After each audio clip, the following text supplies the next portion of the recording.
SR20 number 1, SR20 number 2, SR20 number 3, SR20 number 4, SR20 number 5. So as you guys probably guessed, it's going to be an SR20 that is going back into the S13, and the fact that we're following true roots, it wouldn't be anything other than an SR20 that is going into the S13. So the question now is, which SR20 is going into the S13? Just tell me if I'm gonna crash. Watch out! What's up guys, and welcome back to another video. So if you've been following since I started this new little YouTube series about a drift budget build, you're now soon gonna realize why my 180SX has gone fully out of control and my S14 that I'm never gonna finish has also gotten out of control. So if you guys remember when I started the S13 budget build, you'll remember that I said I wanted to build it as cheaply as possible and just go out there and have fun in the most simplest and basic car. It is the perfect base to start a basic and budget drift build. Try and build a car as cheap and as quickly as possible. So I'm on my way to a good mate of mine, Daniel's house, and we are picking up the new driveline for the S13. Now I know what you guys are thinking, don't I already have a driveline for the S13, which is a simple SR20 with a T28 and an S13 gearbox?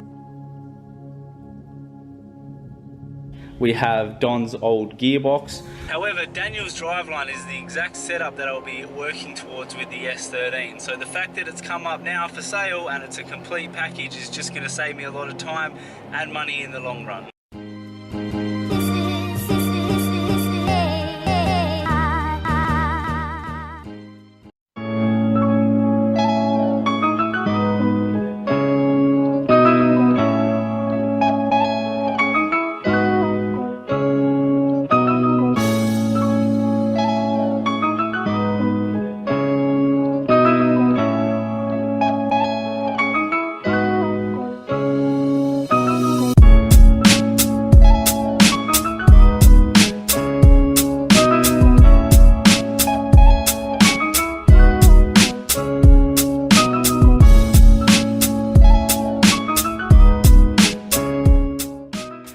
So we finally got the motor home and it's all unloaded.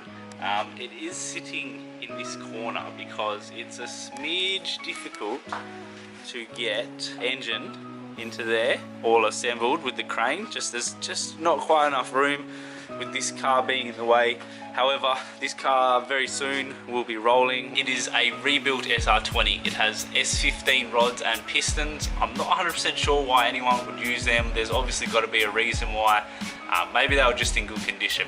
It's got new bearings, it's got a thicker metal head gasket, it's got BC valve springs and retainers, and SR20 DE cam. This motor made 330 horsepower on ethanol, and it could have made a little bit more with that type of PSI and that turbo.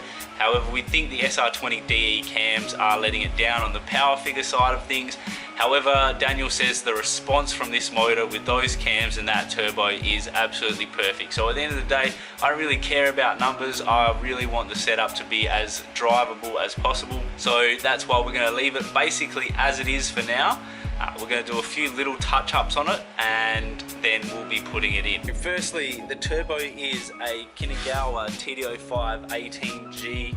We've got all braided oil and water lines. Manifold is a local shop here in Perth, WA, Home Slice Customs. However, it's a custom-made steam pipe manifold. We've got a TurboSmart 38mm Ultra Gate that's been welded there. We might just have to notch them off and then we can split it. Because this motor was in a Skyline, this water feed, yeah, that's gonna have to go because there's no way that's gonna line up with the SR20 radiator hoses. The Audi R8 coil pack, if I remember correctly, Daniel's car did have a small fire and that's why a lot of this looks toasted. We are missing a couple of gearbox bolts. Now this is a RB25 gearbox. I wouldn't go ahead and say it's the most neatest one, however internally it looks smick and Daniel's been running this setup for a long time. He did say this is eBay short shifter. I'm just going to leave it. There is absolutely no point changing it for now. Got a nice neat little intake pipe. There is no airflow meter because another thing that came with the sale was an Apexy Power FC D-Jetro, and that's got the map sensor and the air temp sensor, which is tucked neatly down the bottom of this intercooler pipe here.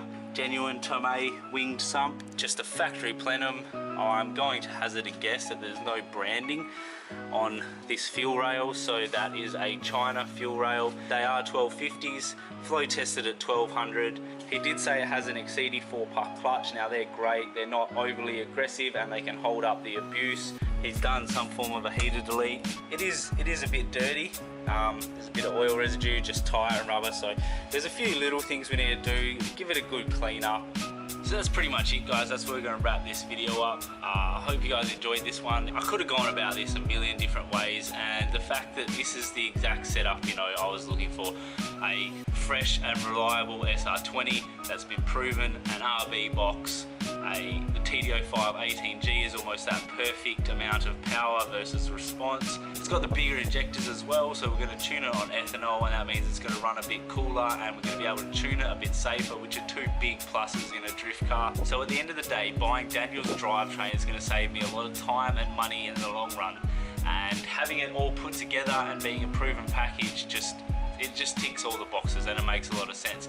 This combined with a 4:3 ratio diff and the steering setup that I'm putting in the S13 it's going to be exactly what you'd see almost in a Kansai style car or a car in Japan, and those guys know how to shred.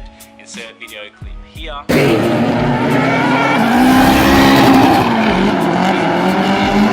And that's been the whole inspiration behind the S13. So if I can build the car to that similar specs, then the only thing lacking is my driving. And having a car with that kind of setup is going to push me towards that more aggressive style of driving that I'm working towards.